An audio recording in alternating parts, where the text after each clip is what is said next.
Well, hi, everybody, and welcome into the Brownwood Lions Coaches Show for this Monday. Good-looking day, joined as always by Brownwood Lions head football coach, athletic director, Sammy Burnett. Coach, how was your weekend? It was long, but productive, so I was glad to have a weekend, so it was good. All right.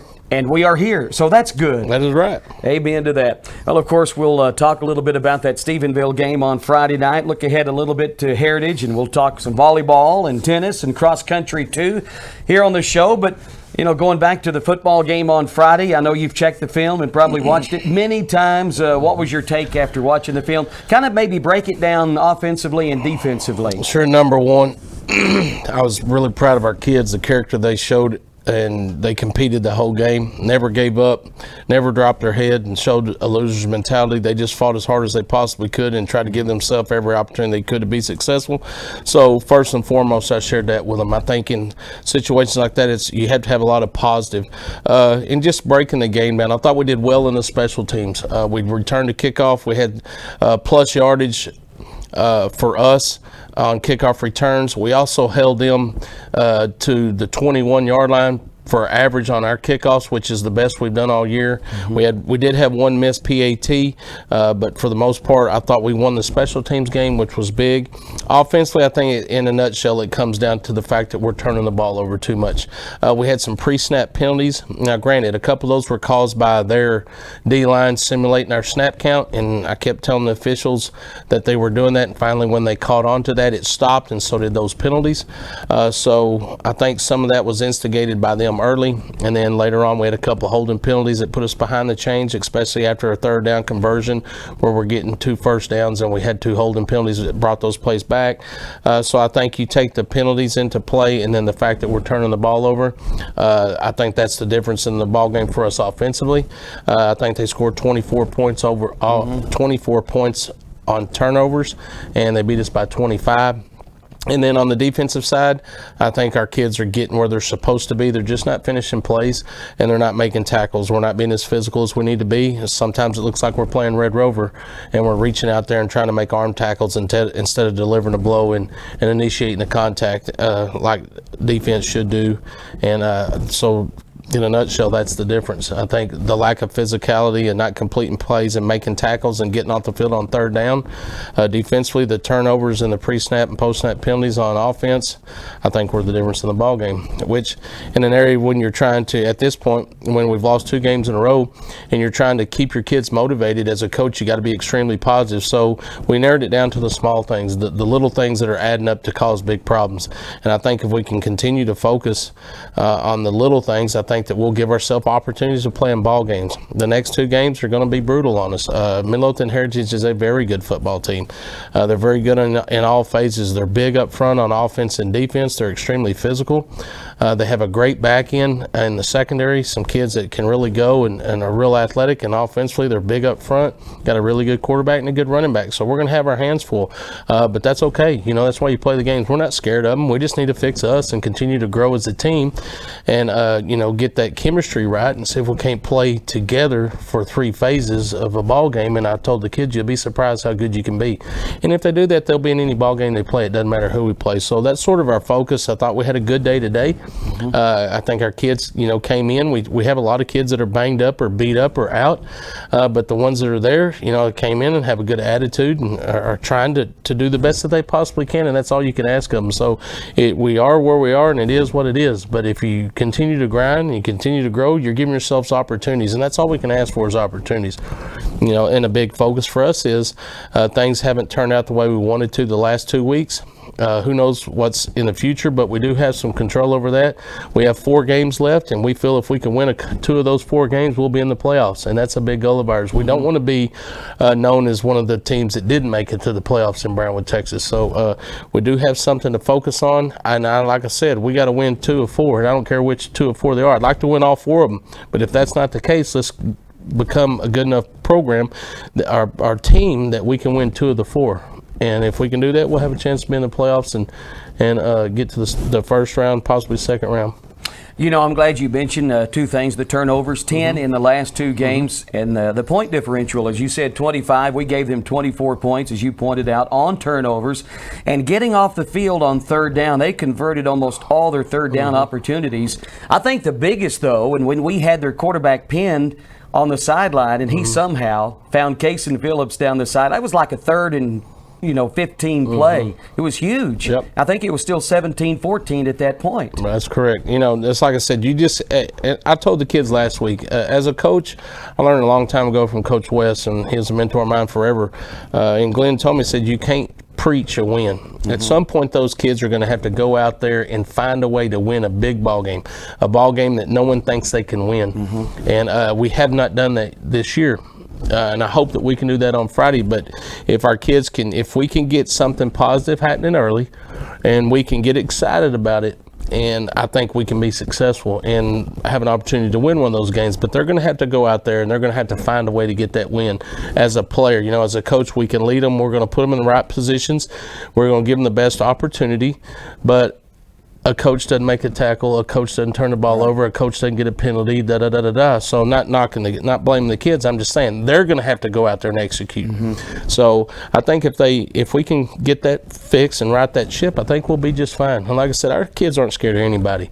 And we don't care who we're playing. But the bottom line right now is let's focus on the Brownwood Lions and let's get better internally and become a better football team. And if we do that and we cut out those little mistakes, they're little mistakes, but when you start piling little mistakes up, all of a sudden you have a big problem. Right. And we talked about that this morning in our weights and walks through, and I had 25 things that I'd written down, things that are little bitty things that turn into big problems. So if we can fix the little things, the big problems will take care of themselves. Offensively, without the turnovers, I thought we played pretty well. You take those away, 373 yards of offense. Jason Jackson, our sophomore receiver, had a huge game. And I said early in the game, after that first score, I said they can't keep up with him defensively. If you give Blaze a little bit of time to throw, we can strike big, and we did, but unfortunately, again, the turnovers. Right. And, some of that comes in. We had 3 interceptions. I think one ball Blaze should have 8. He's just trying to make plays. One was a bad read, or 2 were bad reads. But for the most part, take those 3 plays away right there.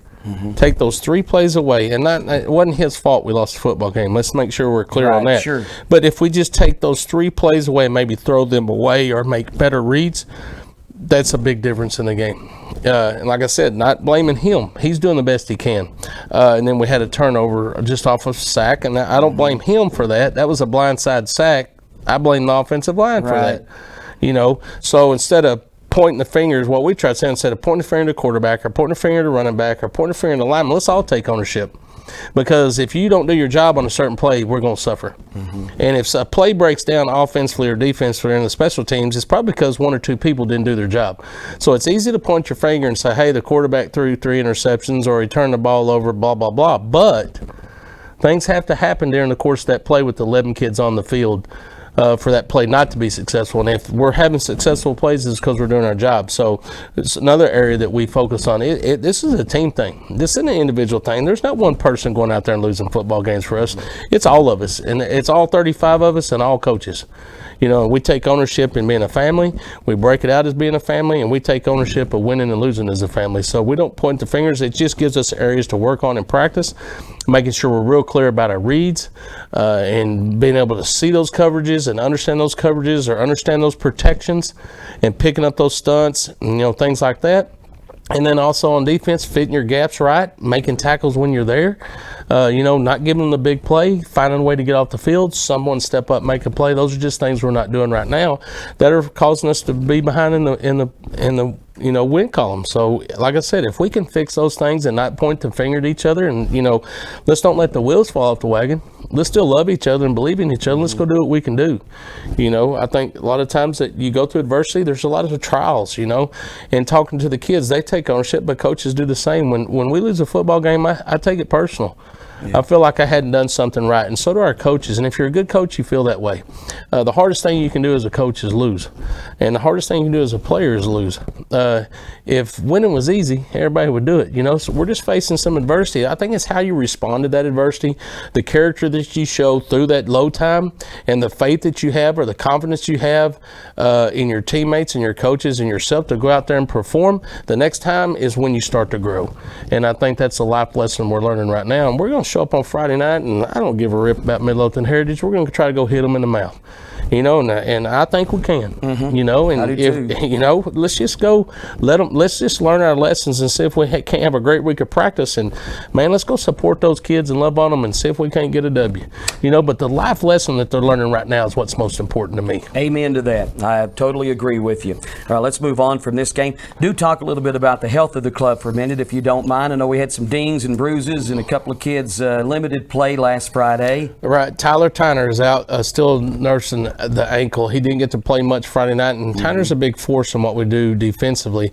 We don't get to use him on offense just because I think if we limit him to one side of the ball right now, we're going to get more plays out of him.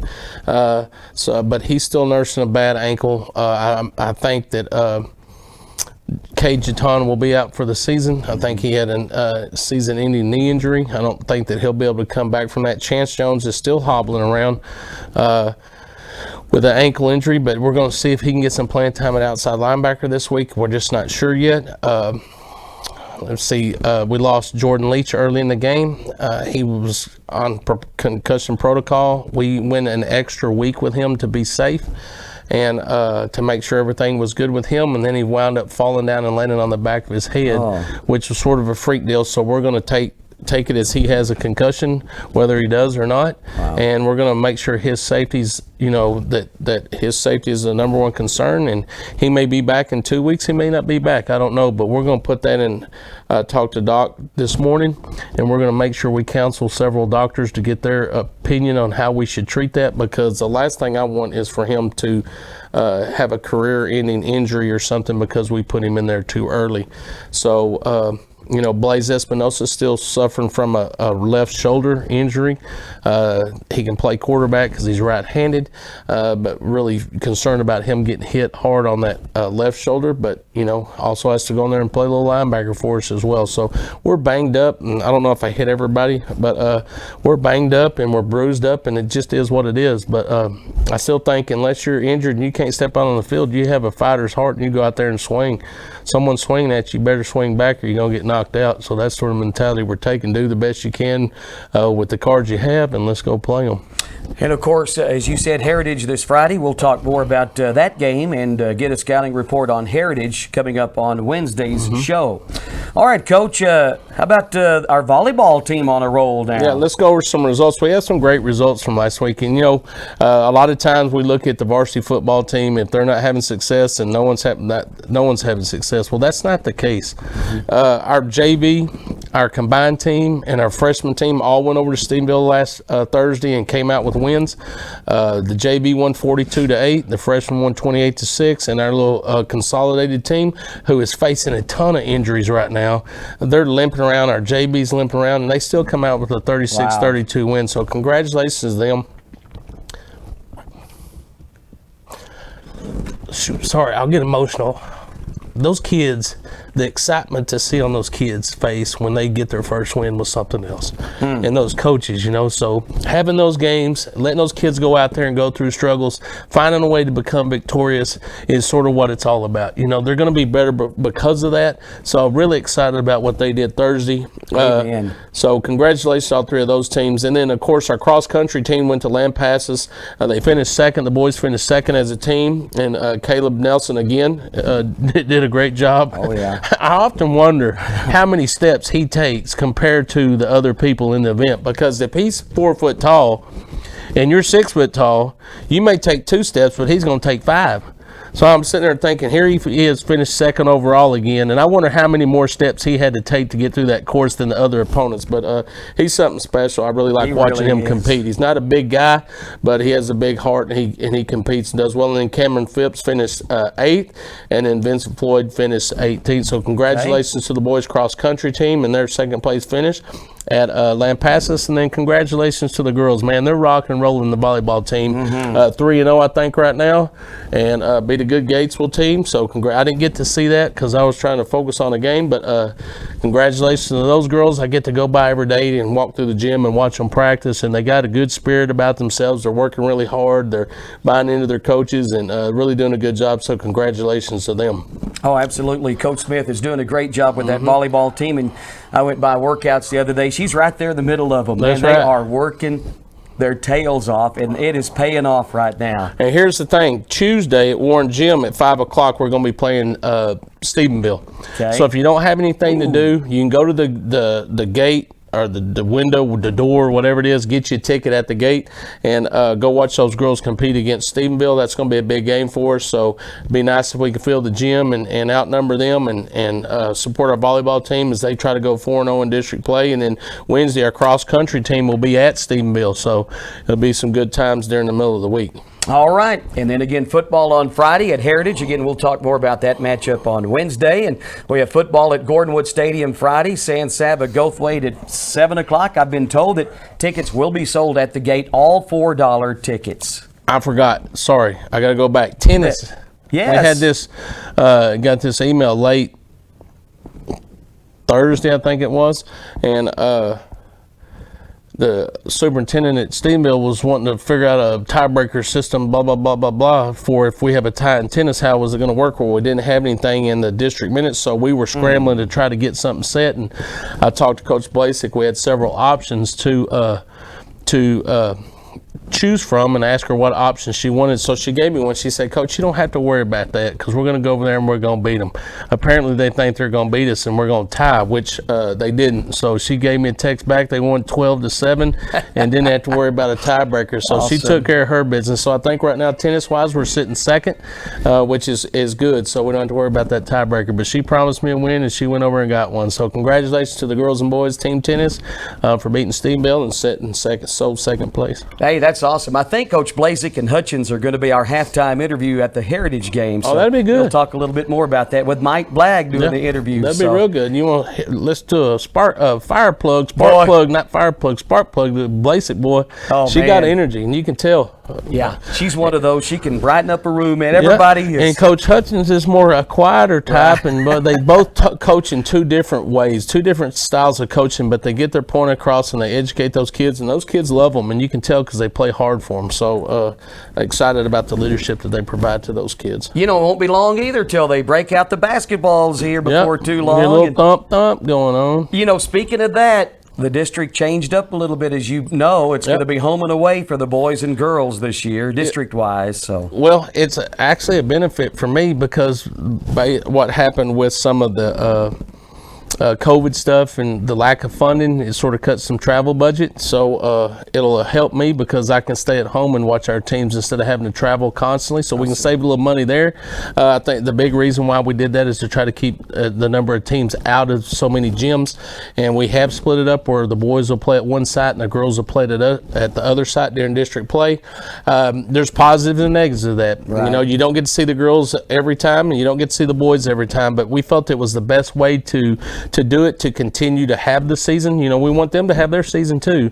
So we're still doing what we need to do to try to deal with this COVID stuff and be safe and let our kids have every opportunity they can to be successful. And I think it's a good format. I think it's going to be a neat format because we'll always have a home game that people can come see, which I think is big for the community.